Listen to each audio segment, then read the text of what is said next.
Hi friends, എൻ്റെ പേര് Suryalajeesh. Welcome to our family.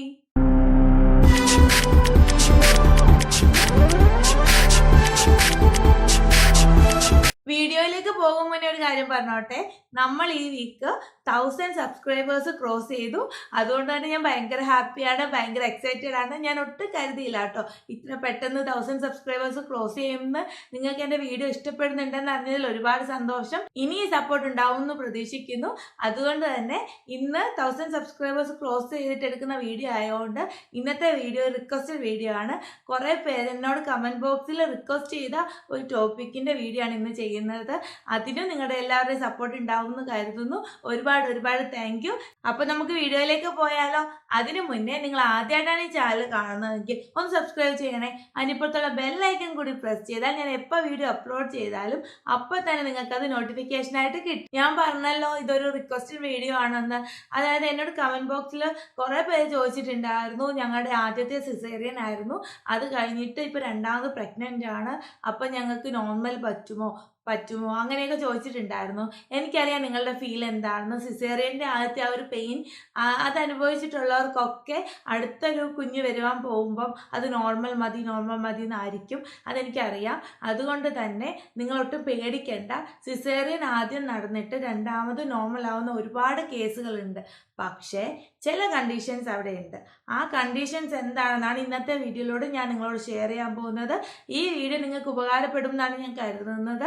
അങ്ങനെ ഇഷ്ടമായിട്ടുണ്ടെങ്കിൽ ഷെയർ ചെയ്യാൻ മറക്കണ്ട. എല്ലാവർക്കും നോർമൽ ഡെലിവറി വേണം എന്നാണ് ആഗ്രഹം. പക്ഷേ ചില കാരണങ്ങൾ കൊണ്ട് സിസേറിയനിലേക്ക് മാറുന്നു. പിന്നെ ആദ്യം സിസേറിയൻ ആയിട്ട് ആ പെയിൻ ആ ഒരു അനുഭവം കൊണ്ട് നോർമൽ മതി എന്ന് വാശി പിടിക്കുന്ന ഒരുപാട് അമ്മമാരും ഉണ്ട്. അപ്പോൾ ഞാനാണെങ്കിൽ എന്തുകൊണ്ടാണ് നോർമൽ പെട്ടെന്ന് സിസേറിയനിലേക്ക് പോകുന്നതെന്ന് പറഞ്ഞിട്ടൊരു വീഡിയോയും എങ്ങനെയാണ് ഞാൻ എൻ്റെ ഡെലിവറി നോർമൽ ആക്കിയത്, അതായത് എൻ്റെ ഡെലിവറി നോർമൽ ആക്കാൻ വേണ്ടി ഞാൻ എന്തൊക്കെ ചെയ്തിട്ടുണ്ട് എന്നും ഒരു വീഡിയോ ചെയ്തിട്ടുണ്ട് കേട്ടോ. ഒന്നല്ല, 2 വീഡിയോ ആണത്. ആ 2 വീഡിയോ നിങ്ങൾ കണ്ടിട്ടില്ലെങ്കിൽ അത് കാണുക. അതിൻ്റെ ലിങ്ക് ഞാനിവിടെ കമൻറ്റ് ബോക്സിൽ കൊടുക്കുന്നുണ്ട്. അത് തീർച്ചയായിട്ടും കാണുക.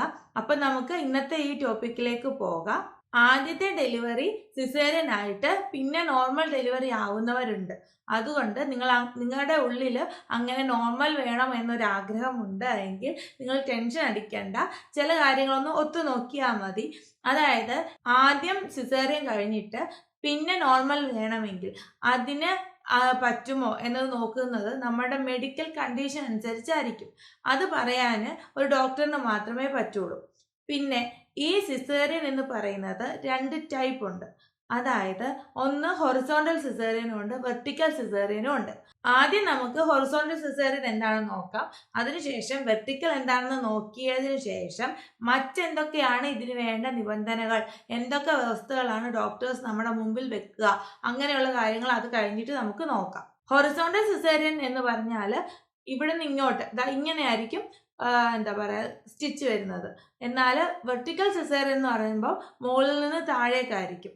പിന്നെ നമ്മളുടെ എല്ലാവർക്കും സിസേറിയൻ കഴിഞ്ഞു കഴിഞ്ഞാൽ പുറമെ വയറിൻ്റെ പുറമെ എങ്ങനെയായിരിക്കും, താഴേക്കൂടെ ഇങ്ങനെയായിരിക്കും സിസേറിയൻ്റെ ആ ഒരു സ്റ്റിച്ച് പോവുക. ആ സ്റ്റിച്ചിനെ അല്ല കേട്ടോ ഈ ഉദ്ദേശിക്കുന്നത്. ഈ പറയുന്ന വെർട്ടിക്കൽ സിസേറിയൻ ആയാലും ഹൊറിസോണ്ടൽ സിസേറിയൻ ആയാലും അതിൻ്റെ സ്റ്റിച്ച് എന്ന് പറയുന്നത് ഉള്ളിലാണ്. നമ്മളുടെ യൂട്രസിൽ വരുന്ന സ്റ്റിച്ചില്ലേ, അതിനെയാണ് ഇങ്ങനെ പറയുന്നത്. അതുകൊണ്ട് തന്നെ ഞാനിവിടെ വെർട്ടിക്കലും ഹൊറിസോണ്ടലും പറഞ്ഞ് പുറമേ ഉള്ള സ്റ്റിച്ച് ഹൊറിസോണ്ടലാണ്, അപ്പോൾ നോർമൽ അങ്ങനെയല്ല കേട്ടോ. ഉള്ളിലുള്ള സ്റ്റിച്ചാണ്, യൂട്രസിനുള്ളിലുള്ള സ്റ്റിച്ചാണ്. ആ യൂട്രസിനുള്ള സ്റ്റിച്ച് നമ്മളുടെ എങ്ങനെയാണ് എന്നത് നമ്മളുടെ മെഡിക്കൽ റിപ്പോർട്ട് നോക്കി നമ്മുടെ ഗൈനക്കോളജിസ്റ്റിന് മാത്രമേ പറയാൻ പറ്റുള്ളൂ. അതുകൊണ്ട് തന്നെ ഇങ്ങനെയുള്ള ചില കാര്യങ്ങൾ കേട്ടതിന് ശേഷം നിങ്ങൾ ഗൈനക്കിൻ്റെ അടുത്ത് പോയി അവരോട് ഡൗട്ട് ചോദിക്കുക. അവർ പറയുന്നതനുസരിച്ച് നമുക്ക് തീരുമാനിക്കാൻ പറ്റുള്ളൂ നോർമൽ പറ്റുമോ സിസേറിയൻ പറ്റുമോ. ഡോക്ടറിനെ ചെന്ന് കണ്ടു കഴിയുമ്പം ഡോക്ടർ ഇപ്പോൾ നിങ്ങളോട് നിങ്ങളുടെ സ്റ്റിച്ച് ഹൊറിസോണ്ടൽ ആയിട്ടാണ് എങ്കിൽ നിങ്ങൾക്ക് നോർമൽ ആവാനുള്ള ചാൻസ് വളരെ കൂടുതലാണ്. എന്നാൽ നിങ്ങളുടെ സ്റ്റിച്ച് വെർട്ടിക്കൽ ആയിട്ടാണ് എങ്കിൽ നോർമൽ ഡെലിവറി ഡെലിവറിക്ക് പറ്റുന്ന ഇത് വളരെ കുറവായിരിക്കും. വെർട്ടിക്കലായിട്ടാണ് നിങ്ങളുടെ സ്റ്റിച്ച് എങ്കിൽ എന്തുകൊണ്ടാണ് നോർമൽ പറ്റില്ല എന്ന് ഡോക്ടർ പറയുന്നതെന്നറിയോ? അതായത് നമ്മളുടെ സ്റ്റിച്ച് വെർട്ടിക്കലായിട്ടാണ്, അതായത് മുകളിലും താഴേക്കാണെങ്കിൽ നമുക്ക് നോർമൽ ഡെലിവറിക്ക് ട്രൈ ചെയ്യുവാണെങ്കിൽ നമുക്ക് പുഷ് ചെയ്യണ്ടേ. അങ്ങനെ പുഷ് ചെയ്യുമ്പം നമ്മുടെ യൂട്രസിൻ്റെ ആ മസിലുകൾ പൊട്ടാൻ സാധ്യതയുണ്ട്, അതായത് കീറിപ്പോവാൻ സാധ്യതയുണ്ട്. അതുപോലെ തന്നെ നമ്മുടെ വയറിന് പുറമേ ഉള്ള സ്റ്റിച്ചില്ലേ, അവിടെയുള്ള മസിലുകളും കീറാൻ സാധ്യതയുണ്ട്. അതുകൊണ്ടാണ് ഡോക്ടേഴ്സ് വെർട്ടിക്കലായിട്ടാണ് നിങ്ങൾക്ക് സിസേറിയൻ ചെയ്തിരിക്കുന്നതെങ്കിൽ അവരെ നോർമൽ ഡെലിവറിക്ക് സമ്മതിക്കാത്തത്. കാരണം ആദ്യത്തെ ഡെലിവറിയുടെ ആ ഒരു സ്റ്റിച്ചും അവിടുത്തെ ആ മസിലുകളും കീറിപ്പോവാൻ ചാൻസ് ഉള്ളത് കൊണ്ടാണ് അവർ സമ്മതിക്കാത്തത്. ഇനി നിങ്ങളുടെ സിസേറിയൻ ചെയ്തിരിക്കുന്നത് ഹൊറിസോണ്ടൽ ആയിട്ടാണ് എങ്കിൽ, അതായത് യൂട്രസിൻ്റെ ഉള്ളിലെ അത് അവർ സ്റ്റിച്ച് ചെയ്തേക്കുന്നത് ഹൊറിസോണ്ടൽ ആയിട്ടാണ്, യൂട്രസ് കീറിയാണ് നിങ്ങളുടെ കുഞ്ഞിനെ സിസേറിയനിലൂടെ പുറത്തെടുത്തിരിക്കുന്നതെങ്കിൽ, അങ്ങനെയാണെങ്കിൽ രണ്ടാമത്തെ കുഞ്ഞിൻ്റെ നോർമൽ ആവാനായിട്ട് ചില കാര്യങ്ങളും കൂടി ഡോക്ടേഴ്സ് നോക്കും. അതായത് കുഞ്ഞിൻ്റെ ഹാർട്ട് ബീറ്റ് ആ സമയത്ത് നോർമലാണ്, അതുപോലെ കുഞ്ഞിന് പൊക്കിൾക്കൊടി ഒന്നും ചുറ്റിയിട്ടില്ല. അതുപോലെ തന്നെ ഏറ്റവും പ്രത്യേകമായിട്ട് ശ്രദ്ധിക്കേണ്ട ഒരു കാര്യം എന്ന് വെച്ചാൽ, നിങ്ങൾക്ക് ഇതിനു മുന്നേ യൂട്രസിന് അങ്ങനെ ഓപ്പറേഷനും സർജറി കാര്യങ്ങളൊന്നും ചെയ്തിട്ടില്ല. അങ്ങനെയാണ് എങ്കിൽ ഡോക്ടേഴ്സ് തീർച്ചയായിട്ടും നിങ്ങൾക്ക് ഒരു നോർമൽ ഡെലിവറിക്ക് ശ്രമിക്കും. നമ്മുടെ ഹെൽത്ത് കണ്ടീഷൻ ഓക്കെ ആണെങ്കിലും നമുക്ക് ഹൊറിസോണ്ടൽ സിസേറിയൻ ആണ് ചെയ്തിരിക്കുന്നതെങ്കിലും ചില കാര്യങ്ങൾ കൂടി ഡോക്ടേഴ്സ് നോക്കും, എന്നിട്ടേ അവർ നോർമൽ ഡെലിവറിക്ക് വേണ്ടിയിട്ട് സമ്മതിക്കത്തുള്ളൂ. അതെന്തൊക്കെയാണെന്നറിയോ? അതായത് അമ്മയും കുഞ്ഞും ഓവർ വെയ്റ്റ് ആണ് എങ്കിൽ ഡോക്ടേഴ്സ് സിസേറിയനെ സമ്മതിക്കുള്ളൂ, നോർമൽ ഡെലിവറി സമ്മതിക്കില്ല. അതായത് നമ്മൾ അമ്മമാർക്ക് ഓരോ മാസം പ്രഗ്നൻ്റ് ആയിരിക്കുമ്പോൾ നമുക്ക് 2 കിലോ വെച്ചല്ലേ കൂടുക.